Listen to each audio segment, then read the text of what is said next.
സദസ്സിന് വന്ദനം. ഞാൻ ഇന്നിവിടെ പറയാൻ പോകുന്ന കഥയുടെ പേരാണ് എന്റെ കുടുംബം കുരുവിയും മക്കളും. ഒരു കുളക്കരയിലെ വലിയ മരത്തിൽ ഒരു അമ്മക്കുരുവിയും ഒരച്ഛൻ കുരുവിയും 3 കുഞ്ഞുങ്ങളും കൂട് കൂട്ടി താമസിച്ചിരുന്നു. കുഞ്ഞുങ്ങൾ മുട്ട വിരിഞ്ഞിട്ട് കുറച്ച് ദിവസങ്ങളേ ആയുള്ളൂ. അതിനാൽ അവരെ പുറത്തിറങ്ങാൻ അനുവദിച്ചിരുന്നില്ല. ദിവസങ്ങൾ കഴിഞ്ഞപ്പോൾ കുഞ്ഞുങ്ങൾ പതിയെ പതിയെ പറക്കാൻ തുടങ്ങി. എന്നാലും അമ്മക്കുരുവിയും അച്ഛൻകുരുവിയും ഉള്ളപ്പോൾ മാത്രമേ അവരെ പുറത്തു വിട്ടിരുന്നുള്ളൂ.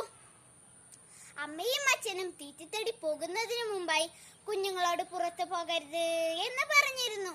പക്ഷേ കുറച്ചു നേരം കഴിഞ്ഞപ്പോൾ കുഞ്ഞുങ്ങളിൽ ഒരാൾ പറഞ്ഞു, പുറത്തു പോയി പറന്ന് നടന്ന് പൂക്കളിൽ നിന്ന് തേൻ കുടിച്ച് വരാമെന്ന്. പക്ഷേ മറ്റുള്ള 2 പേരും അത് സമ്മതിച്ചേയില്ല. അമ്മയും അച്ഛനും നമ്മളോട് പറഞ്ഞതല്ലേ പുറത്തു പോകരുത് എന്ന്. അവരില്ലാതപ്പോൾ നമ്മൾ പുറത്തു പോയാൽ നമ്മളെ പരുന്ത് കൊത്തിക്കൊണ്ടു പോകും.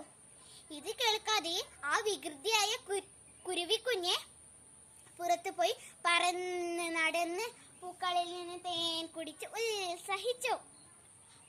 ഈ സമയം കുഞ്ഞിക്കുരുവിയുടെ തലക്കുമീരെ ഒരു പരുന്ത് വട്ടമിട്ട് പറക്കുന്നത് കുഞ്ഞിക്കുരുവി കണ്ടതേയില്ല. പെട്ടെന്ന് പരുന്ത് കുഞ്ഞിക്കുരുവിയെ കാലിൽ കോർത്ത് പറക്കാൻ തുടങ്ങി. പാവക്കുരുവി കുഞ്ഞ് അമ്മയും അച്ഛനെയും വിളിച്ച് കരയാൻ തുടങ്ങി.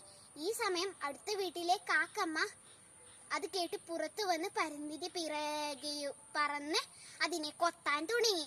ഒരു വഴിയുമില്ലാതെ പരുന്ത് കുഞ്ഞിക്കുരുവി താഴെയിട്ടു. കാക്കമ്മ കുഞ്ഞിക്കുരുവി സുരക്ഷിതമായി വീട്ടിലെത്തിച്ചു. മുറിവിന് മരുന്നും വെച്ചു കൊടുത്തു. അപ്പോഴേക്കും അമ്മക്കുരുവിയും അച്ഛക്കുരുവിയും വീട്ടിലെ തീറ്റയുമായി തിരിച്ചെത്തി. നടന്ന സംഭവങ്ങളെല്ലാം അമ്മക്കുരുവിയും അച്ഛൻകുരുവിയും അറിഞ്ഞപ്പോൾ അച്ഛൻകുരുവി പറഞ്ഞു, നീ അമ്മയും അച്ഛനും പറഞ്ഞത് കേൾക്കാത്തത് കൊണ്ടല്ലേ ഇങ്ങനെയൊക്കെ സംഭവിച്ചത്. അപ്പോൾ കുഞ്ഞിക്കുരുവി പറഞ്ഞു, ഞാനിനി അച്ഛനും അമ്മയും പറഞ്ഞത് കേട്ടിട്ടേ ജീവിക്കുകയുള്ളൂ. പിന്നീടുള്ള കാലം അമ്മക്കുരുവിയും അച്ഛക്കുരുവിയും സഹോദരങ്ങളും സുഖമായി ജീവിച്ചു.